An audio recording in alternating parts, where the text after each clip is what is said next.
Today we're going to talk about the date that can change your life. And you don't need anybody to show up but you. Hey guys, my name is Roxanne Welkening and welcome to Shedding Weight. I'm on a wellness journey and I want to share with you the date that's going to change your life.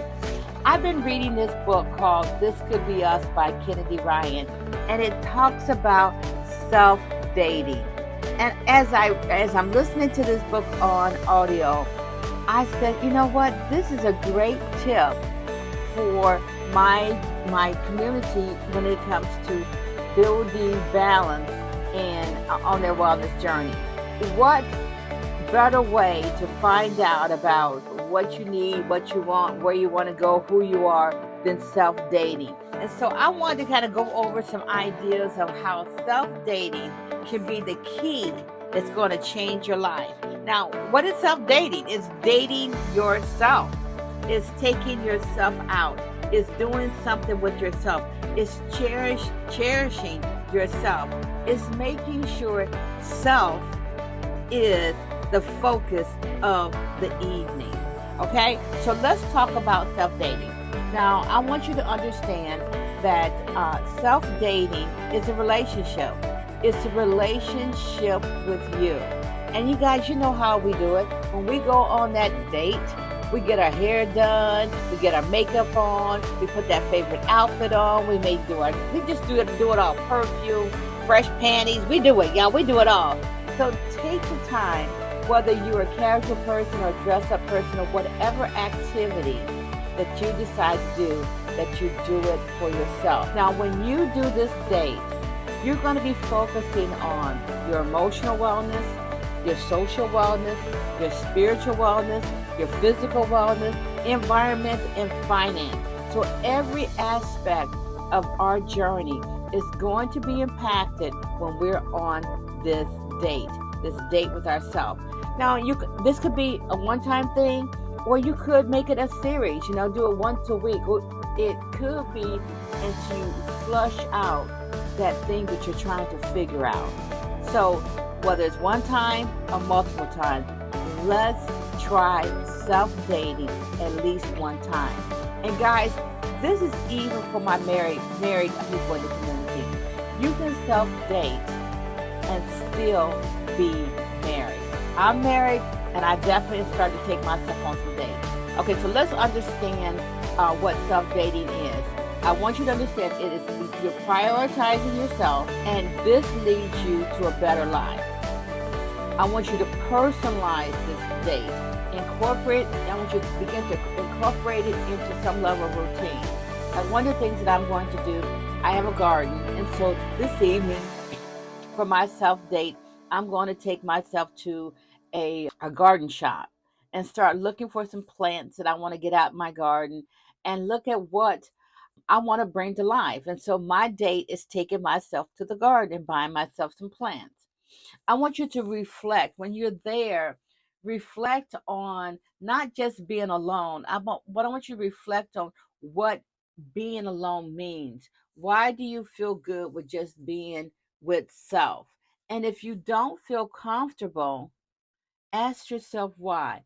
Why don't you feel comfortable in your own skin? Why don't you feel comfortable that you can't give yourself some time?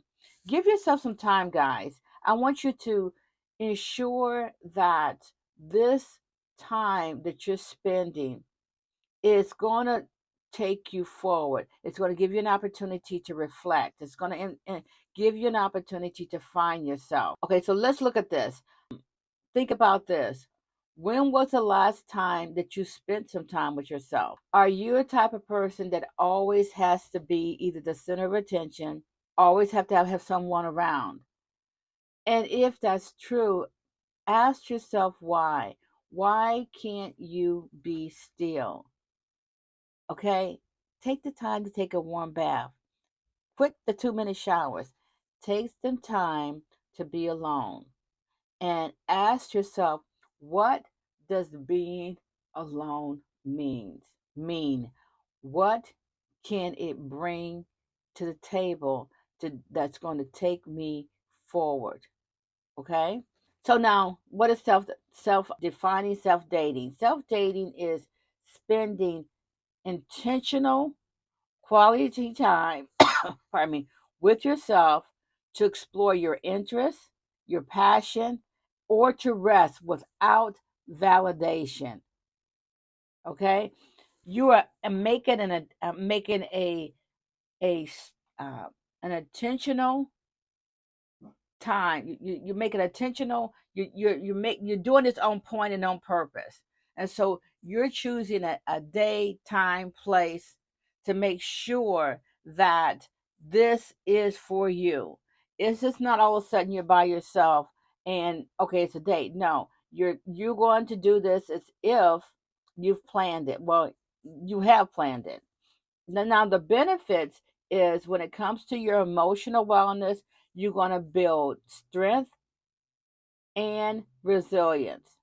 When it comes to social, it's going to build you confidence. Solitude and reflection can bring out, can answer questions. And in answering questions about the why can build your confidence. It's going to encourage mindfulness and spiritual growth, and it's going to help you establish boundaries. You guys, in self dating, and I can think sometimes some people are always alone, but they are lonely. But self dating is supposed to be a wonderful experience. It's something that you should be excited about, that you should be anxious about, not anxiety. So if you are alone and always alone, and you find that that's your norm, and it saddens you, take the time to reflect on why it's saddening you. Why are you sad? Why are you alone? Why do you feel that you need to have someone else help you fill the space? One thing I want you to think about when you are on this date or this journey, ask yourself some hard questions. Ask yourself, why do you feel guilty if you spend time by yourself, spend money on yourself, do something for yourself?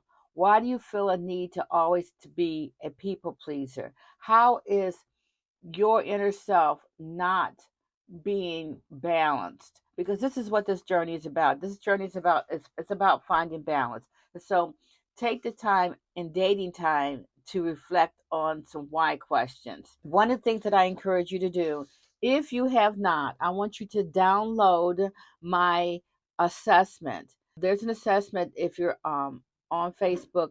In my stand store, there's an assessment tool that you can take this assessment, and it will begin to ask you questions in the six dimensions to kind of give you direction if you're kind of lost or struggling or finding out where the priorities are. I encourage you to take the assessment, because that assessment is going to give you some crumbles, I guess, to start your journey. So take that assessment to help you find out what it is that you need to do. Now I'm excited about my date.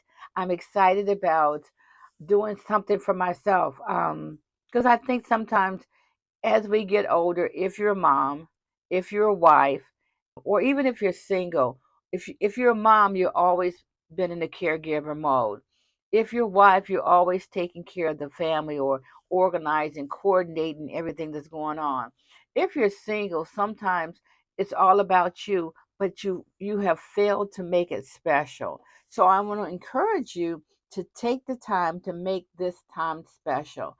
I don't know, self dating, it sounds exciting to me.